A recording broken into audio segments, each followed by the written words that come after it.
All right, folks, what is going on? This is episode 655 of the First and Frame Rate Show. I am VF Baller. Over here, we talk about Georgia Southern and Atlanta Falcons football. And today, we're going to talk about week one.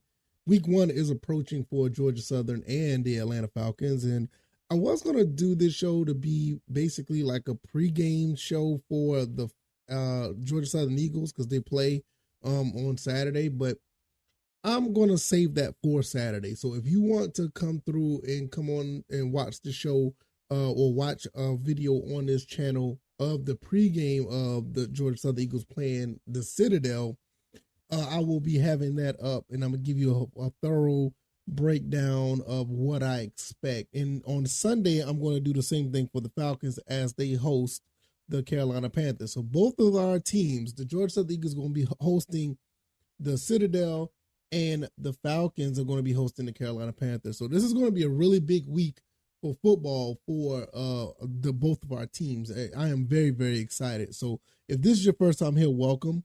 I could be found on YouTube and Rumble. I'm also on Anchor, Spotify, Apple, and Google Podcasts. I don't know why I have the Stitcher one still up. Stitcher's no longer around. So we're on Anchor, Spotify, Apple, and Google Podcasts.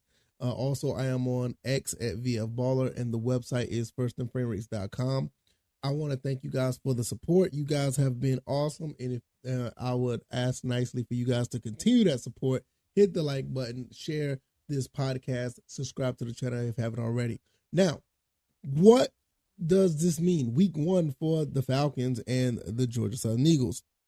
Well, there's been a big turnaround for both teams throughout the offseason. A lot of transfers came in for Georgia Southern, a lot of offseason acquisitions made by the Falcons, and we're basically looking at two different teams from what we saw last year.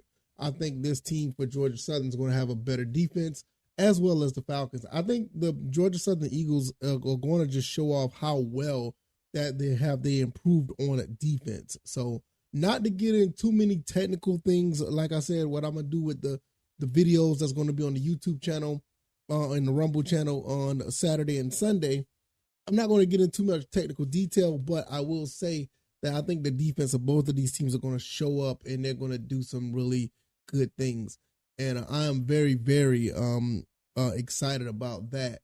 Also, I feel that the Georgia Southern Eagles are just going to show how well they've been done and how well they can be on offense. Let you know that last year was not a fluke. Kyle Van Treese threw for over 4,500 yards and showed how well that he can throw the ball in the Sun Belt. I think Davis Brin is just going to continue that trend. And it's just going to be a beautiful thing to see. I feel that Georgia Southern is going to do a really good job at showing off what this team can do, how well balanced they're going to be against the Citadel. Now, as for the Falcons, long story short, I personally believe that the Falcons front seven is going to get at Carolina.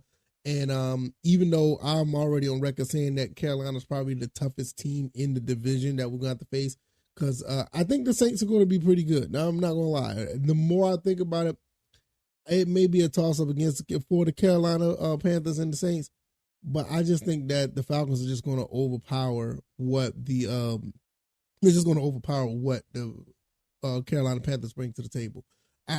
My gut feeling is telling me that that's going to happen. I will be extremely surprised and disappointed if it's anything less. I put it in I think it was Atlanta Falcons Nation or Mad Mike. If you know Mad Mike over here on YouTube, you would know. I think I put it in his Discord that I feel like the Falcons could win this game by 17 points plus. Yeah, I mean, I will tell you the reasons why on the Sunday show, but I just have a feeling that the Falcons are going to shock the world. They're going to tell a lot of people that, look, all of y'all doubted us last year or doubted us throughout the offseason because we're the Falcons, but this is a new and improved team.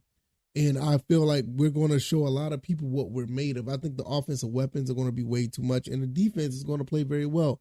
I think Bryce Young his first game is going to be pretty tough. That's just my personal opinion, but we'll see. And I could be wrong. I mean, I'm not perfect. I'm not an expert or anything, but that's just the way I feel right now. And I am a little biased, but outside of that, I'm not going to get too much more deep into that. I'm just going to go ahead and continue how I feel about the week one. This is, once again, football season. This is a beautiful time for us in the South, especially in the Georgia, Carolina, hell, from the Carolinas all the way to Texas and going up as far as, Kentucky. It is just a great time for this part of the country. We love our football down here. Even if though the Braves are doing good and, all this other stuff could be going on. But once football season starts, everything kind of like slows down. And especially when our teams are playing, whether it be Georgia Southern, the Falcons, even if it's the Bulldogs or any of these teams down here, as soon as they start playing, it's a wrap. So it's going to be really cool to see. And hopefully we'll get both of these teams on a path to show how well they've improved and how far they can go in the season. Georgia Southern had 6 wins last year. I would like to see them get 9. Because they had 3 the season before that, and they go to 6. I want to see them get 9. The Falcons, I don't know how they got 7 wins with what they had last year, but I want to see them get to 10. So I think a 3-game improvement for both teams is fair. So I guess you could call this a de facto prediction. I feel like the Georgia Southern Eagles could go 9-3, and I think the Falcons could go 10-7, and I think that's very respectable for both. I mean, I talked about that when I looked at the roster. I mean, not the roster, but the schedule for the Georgia Southern Eagles. I broke it down where I seen that we can go 9-3. I did not do one for the Falcons, and the one reason why I didn't do one for the Falcons is I think the Falcons are a little bit more unpredictable, and I was not comfortable making a solid prediction on wins and losses. But at the end of the day, I would like for them to have a 3-game improvement. I mean, you can't make all of these transactions and draft the way you draft and bring all these people in and bring all this personnel in, a new defensive coordinator and, all these other guys in and just still be at 7 wins. I mean, that to me, that would be a complete failure. And then I'll start questioning the coaching of Coach Arthur Smith. But I will say Coach Arthur Smith is a damn good coach. For you to get 7 wins back to back on what you had the last 2 seasons is nothing short of phenomenal, because we had no receivers in the first year and we had no quarterback in the second year.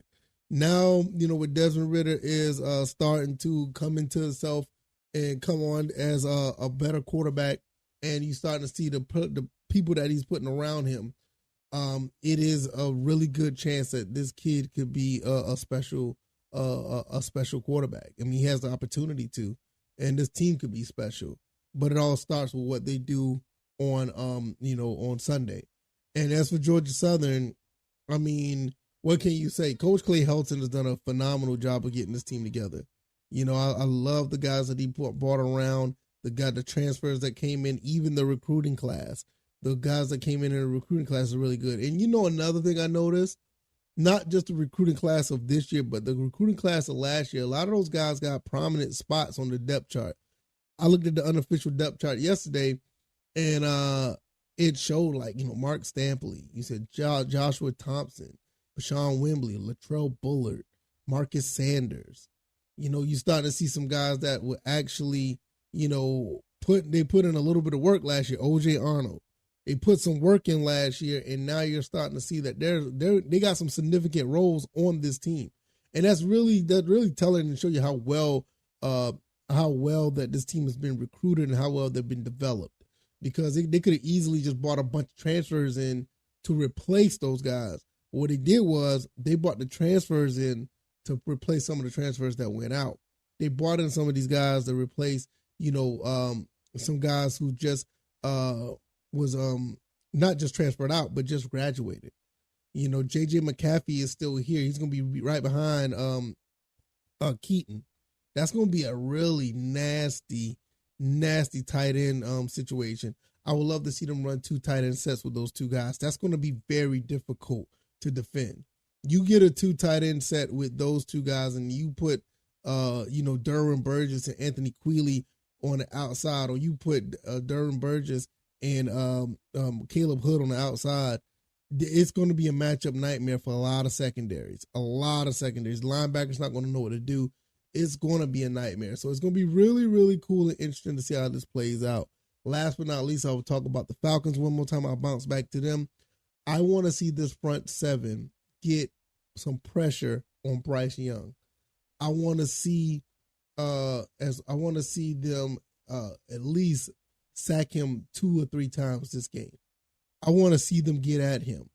I want to see them get at every quarterback. I want to see at least 2 to 3 sacks a game for the season. This pass rush looks really good. I mean, from the veteran Grady Jarrett, Bud Dupree, Ellis, Ademeyer, what's his name, Ebikete, Calais Campbell. You got too many guys out here that did not have a better output than last year. So that's pretty much it. But I will get more into that.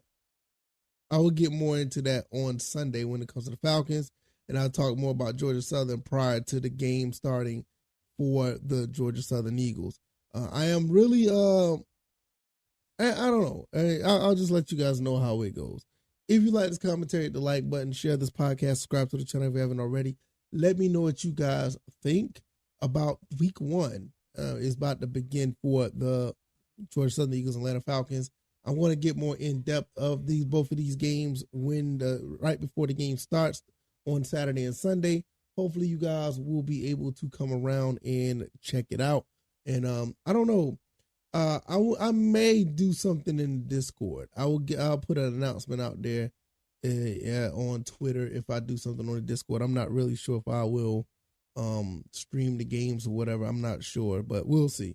Because I don't really use Discord like that anymore. I don't know. We'll see. I can be found on YouTube and Rumble, also on Anchor, Spotify, Apple, Google Podcasts. Like I said, hit the like button, share this podcast, subscribe to the channel if you haven't already, and I'm going to get out of here. You guys enjoy your weekend. There's going to be some good football out there.